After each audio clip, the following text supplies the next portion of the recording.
Ça roule? Ok, attends, j'enregistre le son aussi. Tiens. Tu pourras synchroniser les deux en même temps. Bonjour Jérémy. Ça va? Comment vas-tu? Très bien, toi? Ah oui, oui. Alors,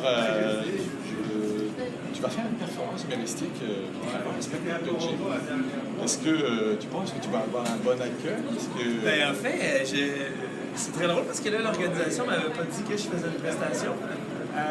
Je pense que Noémie pensait que les parents allaient me parler, les parents pensaient que Noémie allait me parler, fait que moi, je suis pas au courant de rien. Fait que là, j'ai parlé avec Noémie tantôt, puis donc il n'y a aucune mise en scène de... Ben, en fait, moi, je pensais juste faire le maître de cérémonie, puis juste comme nommer les groupes. Puis ils m'ont dit, ouais, mais tu pourrais-tu faire un petit quelque chose? OK, peut-être faire un petit quelque chose pour faire là-dedans, mais je vais vraiment juste animer le truc, je vais vraiment être un MC. OK. Ce ne sera pas un numéro d'humour dans le spectacle de gymnastique. Ce sera pas ça. D'accord. Tant qu'à parler de gymnastique, est-ce que tu fais des échauffements physiques ou mentaux avant le spectacle? Est-ce que tu conditionnes d'une certaine manière, pas besoin de faire la split? Ouais, ben oui, ça existe. Il faut se mettre dans les bonnes dispositions physiques. Quand je vais, mettons, jouer dans un comedy club, je fais, mettons, 10 minutes, non, mais si je vais faire un spectacle d'une heure, généralement, je vais m'étirer pour être réchauffé, souvent un petit peu des exercices de diction aussi, pour avoir la langue qui bouge pendant qu'on fait le truc, sinon, ça demande une bonne condition physique. C'est des choses qu'on voit pas, que le public ne sait pas. Ouais, mais c'est pas... Moi, je suis pas très...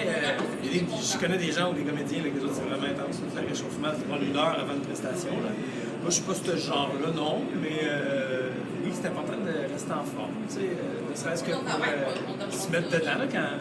Une fois que tu t'assois et que tu écris et que tu n'as pas d'idée, ben, on va faire une demi-heure de jogging, tu as plein d'endorphines quand tu reviens, des fois tu as plein d'idées. Justement, ça m'amène à ma question suivante. Pour écrire, est-ce que là aussi tu as besoin d'être dans une condition particulière? Est-ce que tu as un environnement particulier? Écoute, il y a plein de...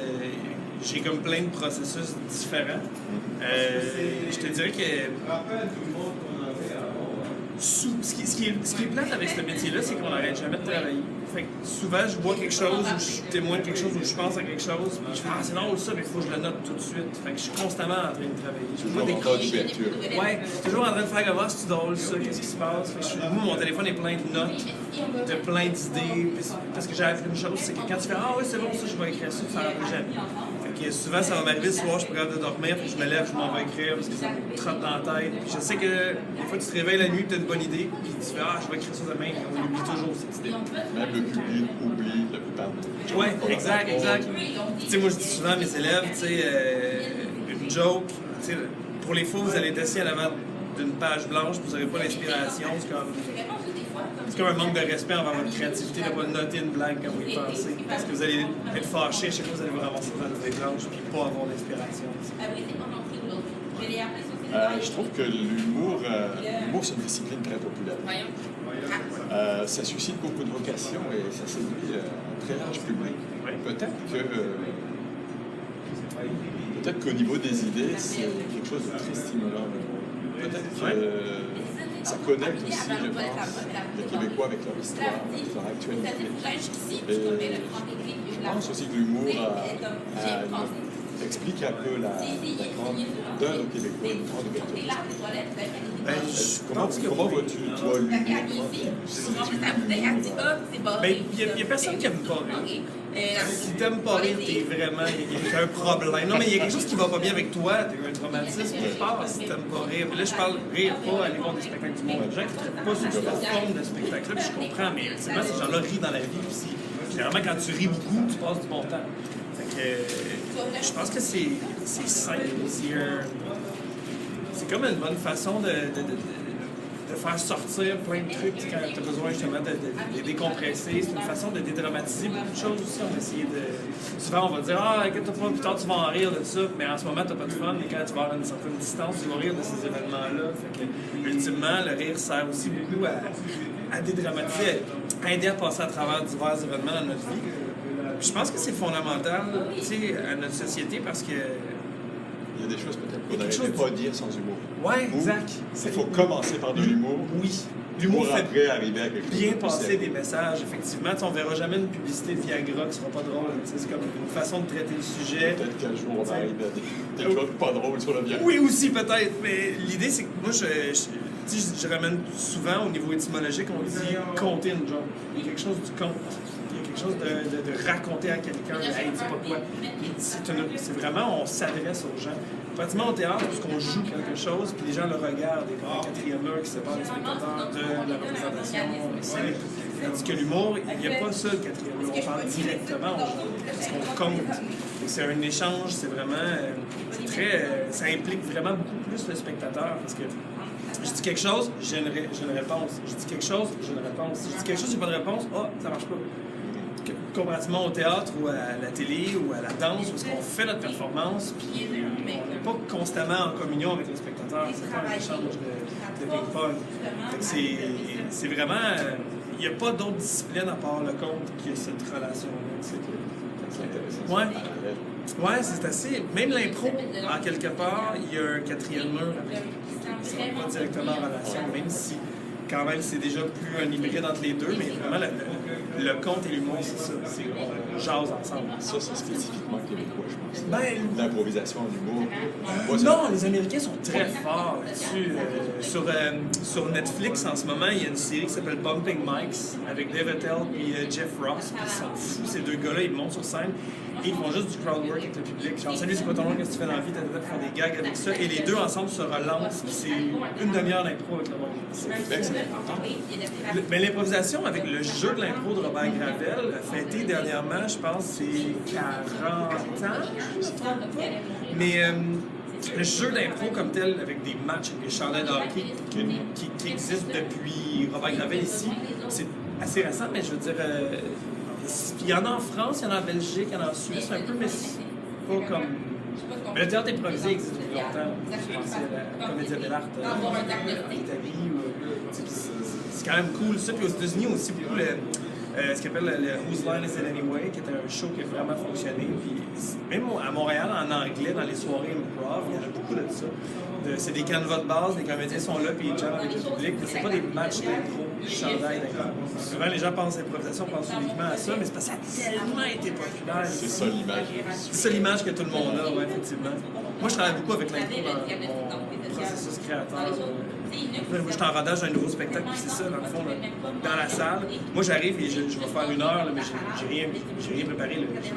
Je ne vais pas faire une heure. Même pas des... J'ai des canevas, des trucs. Les gens vont écrire sur des papiers, ici, quelque chose. Moi, je vais piger des papiers, puis on va jammer comme ça, mais... Comme mon nouveau spectacle, j'ai décidé de le construire comme ça, avec les spectateurs en relation d'échange, puis ça va vraiment être ça. J'ai manqué ton roast battle, je sais pas s'il y a mais il est beaucoup disponible sur d'improvisation. Internet. Ouais. Oui, entre chaque ligne, on avait un petit bout un peu... Mettons, la personne fait sa joke, et toi, tu peux répondre à une petite affaire d'impro, puis après ça, tu fais la tienne. Ce qu'on appelle les comebacks. Ça, il y en avait beaucoup. Oui. Des fois, on avait préparé dessus plusieurs comebacks. Dépendamment de ceux qui filment, tu y vas, mais c'est vraiment sur le moment. D'ailleurs, c'est comme ça que moi, je me suis fait éliminer. Là, je peux pas en parler parce que ça va jouer encore, mais éventuellement, je vais mourir. Puis c'est justement sur une petite impro que l'autre a faite, il m'a eu là-dessus, parce que tout le long, ça allait super bien, mais ça, quand il a fait sa ligne, j'ai vu le monde crier, j'ai fait ça y est, je suis mort. Ouais, c'était trop bon ce qu'il a fait à ce moment-là. J'étais comme, oh mon salaud, tu sais. Puis j'ai pas des gars de revenir, tu sais. Puis là, tu débarques de la scène, puis t'es comme, ah non! Puis là, c'est là que tu penses à ce que t'aurais pu dire, tu sais. Ah non, je suis mort! Dès que tu sors de l'environnement. Ouais, exactement. Mais comme quand tu reviens chez vous en auto, depuis une altercation, quelque chose au travail, puis tu dis, oh, j'aurais dû dire ça, mais c'est tout le temps après qu'on pense, tu sais. Est-ce que créer, ça t'apporte des idées qui te sont utiles dans d'autres situations que le spectacle du Ben moi, je pourrais pas faire autre chose dans la vie. Parce que dans ta vie quotidienne. Ben oui, je suis une personne très créative, fait que je trouve des solutions à bien des choses. C'est ça, je suis super spontané comme personne. Sinon, mais tu sais, moi j'enseigne à l'École nationale de l'humour aussi, fait que cette espèce de créativité-là, j'essaie de la rentabiliser le plus possible. Fait que tu sais, oui, mais sauf que sinon, je suis pas capable de faire les impôts ni visser une tablette dans un mur. Je suis vraiment incapable dans des choses concrètes dans la vie. Ça fait genre, c'est ça. J'imagine, mais je suis nul pour faire des choses utiles, mettons. OK. Ouais, c'est ça. Est-ce que tu abandonnes facilement une idée que tu n'arrives pas à matérialiser, à concrétiser? Ouais. Moi, je tue tellement de matériel. Des fois, je peux faire un numéro, je le ferai pendant un bout de temps, 8 minutes, puis finalement, je regarde une blague de ça. Je pense que je garde à peu près 10% de tout ce que je fais. Puis j'ai aucun scrupule à acheter du stock. Pour moi, c'est comme un principe d'écrémer. Plus ça va, plus tu gardes juste la crème. Puis là-dedans encore, tu choisis juste ce qu'il y a de mieux. Puis tu jettes tout le reste. Non, moi ça, des fois, on s'attache à des blagues. Là.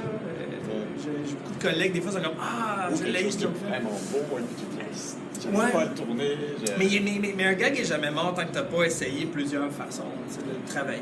Puis tout ça. Puis des fois, l'angle n'est pas clair. Des fois, il y a trop de mots. Des fois, c'est des détails. Le monde dans la salle, ils focus sur un élément, mais c'est pas sur ça que tu veux parler. Fait que, à force de retravailler, un moment donné, tu finis par trouver l'angle qu'il faut. Des fois, c'est peut-être pas toi qui est fait pour faire ce numéro-là. Des fois, moi, je donne des jokes à quelqu'un, je suis comme, moi, je l'ai fait une couple de fois, ça marche pas, peut-être que toi, ça va marcher plus. Vous échangez. Question casting, ouais, exactement, c'est ça.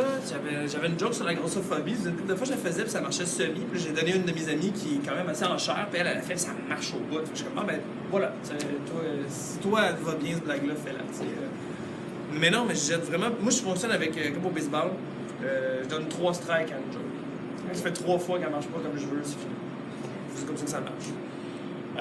Tu sens que tu commences déjà dans l'humour. Comment c'est? J'ai commencé à 25 ans. Ouais. Je suis rentré à l'École nationale de l'humour à 25 ans. Puis avant ça, je faisais de l'impro. J'ai toujours fait de l'impro. C'est quelque chose que déjà tu voulais faire. Oui, mais je me l'avouais pas. Moi, je voulais être enseignant, je voulais enseigner le théâtre, puis je rêvais de faire des shows, mais je me disais, c'est pas une vraie job. J'ai eu ma première fille, j'avais 18 ans, là, fait que je m'étais dit, tu sais, je peux plus niaiser, faut que je paye mes bills, j'ai des enfants, fait que je m'étais dit, je vais être professeur de théâtre, comme ça, je vais vivre cette fun-là, je vais transmettre ma passion à des gens, puis je m'essayerai le soir, tu sais, pour essayer de faire des auditions, ces choses-là. Puis quand j'ai eu mon deuxième enfant, j'étais à l'université en enseignement des arts dramatiques. Puis là, je parlais avec ma blonde, elle était comme, t'es en train de faire un bac de 4 ans pour un plan B. Ce que tu veux faire, c'est pas ça. Ce que tu veux faire, c'est faire l'École nationale du l'humour. Comme là, tu passes ta vie à dire, j'aurais pu faire ça, mais parce que j'ai eu des enfants, vous m'avez freiné. Tu sais, j'avais des rêves, mais j'ai tout lâché pour vous. Ou tu vas dire à tes enfants, j'ai fait ce que je voulais dans la vie, puis foncez. C'est vrai que c'est ça. Fait que j'ai dit, OK, fait que j'ai lâché l'université, j'étais allé faire mes auditions à l'École de l'humour, j'étais pris, puis depuis, je fais que ça dans la vie. Fait que, tu sais, mais ça leur a pris 2 enfants avant de me botter le cul. Souvent, les gens vont voir que c'est le contraire. Puis moi, je trouvais ça horrible de me dire que mes enfants ont freiné mes rêves. J'étais comme, fier de toi. oui, je suis comme, non, faut faire ce qu'on veut, foncer, puis fait que je les élève comme ça, faites-le. Laissez jamais personne vous dire que c'est pas possible. En même temps, soyez réaliste. Il est trop tard pour être gymnaste olympique rendu à 12 ans. Il est trop tard. Il y a des affaires à un moment donné, il faut t'abandonner. Faut pas non plus être naïf, mais ultimement, vas-y, fais-le. T'as fait le bon choix. J'espère. On mentionnait au début du spectacle que bon, tu allais faire un peu le maître de cérémonie, faire quelques numéros dans un gymnaste, devant des gymnastes. Moi, je trouve que c'est une bonne idée, puis c'est peut-être une avenue à explorer. Des spectacles dans des shows de gymnastique? Te verrais-tu faire de l'humour dans d'autres situations, dans des endroits ou dans des événements qui sont pas a priori destinés? J'ai joué dans plein d'endroits étranges. Cet automne, j'ai joué dans un autobus qui faisait Blainville-Laval. Puis c'était sur les maires les maires des villes de la Rive-Nord veulent avoir des voies express avec des autobus express. Puis ils demandent au gouvernement du Québec de faire modifier l'autoroute. En tout cas, pour faire la promotion de ça, ils ont engagé des humoristes pour faisait 1 heure de joke dans un autobus. Fait que moi, j'étais debout en avant dans l'autobus, il fallait que je me tienne comme ça. Puis je faisais des jokes pour tout le monde qui était dans l'autobus, qui descendait travailler, dans le fond, qui allait jusqu'au métro Montmorency à Laval. Fait que c'est un des endroits weird où j'ai fait des shows. J'ai fait des choses une ruelle en arrière d'une maison. Le monde était assis sur le balcon, on jouait dehors. J'ai fait des shows. Tu sais, c'est pas c'est ça, le gymnase, c'est pas. C'est pas ton plus original. Non, mais c'est pas les bonnes conditions, le gymnase. Le son est écho, l'éclairage est dégueulasse. Je ferais pas un show dedans. Ah non, c'est pour ça que j'étais comme, non, je vais faire l'industrie, je vais faire quelques blagues, ça va être la fun, mais je peux pas faire un numéro dans ce contexte-là. Quelque chose à élargir. Mais ça demande de la concentration, tu sais. L'humour, souvent, moi, je vais refuser des corpos parce que les gens m'engagent comme, ouais, c'est ça, c'est pour Noël, nos employés, ta. Et je suis comme, OK, est-ce que je t'ai annoncé? Non, c'est une surprise. Le monde sont assis de dos, ils mangent. Je suis comme, non, personne ne va m'écouter, là. Puis là, t'as l'air pourri dans ce temps-là parce que personne t'écoute. Engage un band, ils vont être super contents, tu sais. Même le band pour avoir la pourri. Oui, exactement. Mais un band peut te mettre de la musique d'ambiance, bien relax, puis tu t'écoutes, mais c'est pas grave, tu peux parler, tu sais. Tandis que là, un spectacle d'humour, je suis comme, mais non, c'est pas. Arrêtez d'essayer d'en mettre partout, des fois, c'est pas une bonne idée, tu sais. C'est ça, parce que, comme je disais, c'est une discussion, on compte. Si on essaie de jaser, mais il y a plein de bruit autour, puis il y a des travaux, puis on va changer de place, on s'entend pas parler, mais pourquoi on mettrait un spectacle dans cette condition-là? Ça n'a pas de sens, tu sais. C'est pour ça qu'il faut. Puis ça, tu le sais un moment donné avec l'expérience, tu finis par faire, je ferais pas ce contrat-là, tu sais. Mais au début, tu prends tout, tu sais. Non, j'irai pas là. Si le mot idée n'existait pas, par quelle expression ou de quelle façon t'exprimerais? Idée? Le mot idée? Ah, attends, tu veux que je remplace le mot idée par un autre mot? Ou une autre expression. C'est bien bizarre, j'ai jamais pensé ça. Remplacer le mot idée, je choisirais le mot. Wow, attends. Un plan, avoir un plan, je sais pas, c'est tellement un mot important. C'est fou, hein? Je trouve qu'on peut pas avoir ce mot-là. Tu sais, impulsion nerveuse. Non, mais je veux dire, impulsion peut-être. La version biologique, c'est la pulsion nerveuse. Ouais! Puis oups! Wow! Ouais! Une idée, tu sais, parce qu'une idée, c'est tellement plein de choses. Tu sais, dans le sens, on peut se faire une idée de quelque chose. Ça peut être un concept, ça peut être. Ça peut être énorme, ça peut être juste une petite lumière, c'est tellement de choses. Lumière, tiens, voilà. Ah, j'irai avec lumière. Ouais, peut-être j'irai avec lumière. La fameuse ampoule au-dessus de la tête, là, quand on a une idée. Là. Ouais. Je pense parfois que l'idée, c'est peut-être le fil qui va jusqu'à l'enfant, et pas seulement. Je suis d'accord, ça. Dans une idée, il y a plein d'autres choses, puis souvent, c'est ça qui arrive, c'est comme une grappe, puis tu fais, ah, wow, il y a l'air de ce raisin-là, puis toute la grappe vient avec, puis tu fais, ah non, j'ai plein. T'sais. Souvent, une idée va faire que tu vas en avoir plein d'autres qui vont suivre. Souvent, je suis pas inspiré, puis là, il faut t'écrire quand même. Fait que là, tu te mets à écrire, puis à un moment donné, tu trouves une ligne qui fait du sens, et là, flac, t'en sors 4-5 autres que tu n'aurais pas eu. C'est pour ça que souvent, il y a plein de procédés de créativité qui existent pour justement se débloquer, là, parce que quand il faut que tu travailles, il faut que tu écrives, tu n'as pas le choix. Fait que c'est toutes des choses qui vont, justement, des espèces de remue-ménage qui vont faire que tu vas être obligé de générer des idées, puis qui vont t'en donner une, forcément, tu sais. Parce que c'est pas juste s'asseoir et avoir des idées, là, ça marche pas comme ça, le cerveau. C'est plus complexe que juste, je m'assois et j'écris. En fait, j'y vais avec ma dernière question. Ah, ouais. Quelle a été ta dernière bonne idée? Ma dernière bonne idée, ça a été m'acheter une tuque. Je vais dire tantôt. J'ai acheté une tuque parce que j'en ai perdu une quatrième à date cette soirée. Je suis pas pire. Que je me suis acheté une tuque. Je suis vraiment content parce que là, je m'en vais faire la formation au Manitoba la semaine prochaine.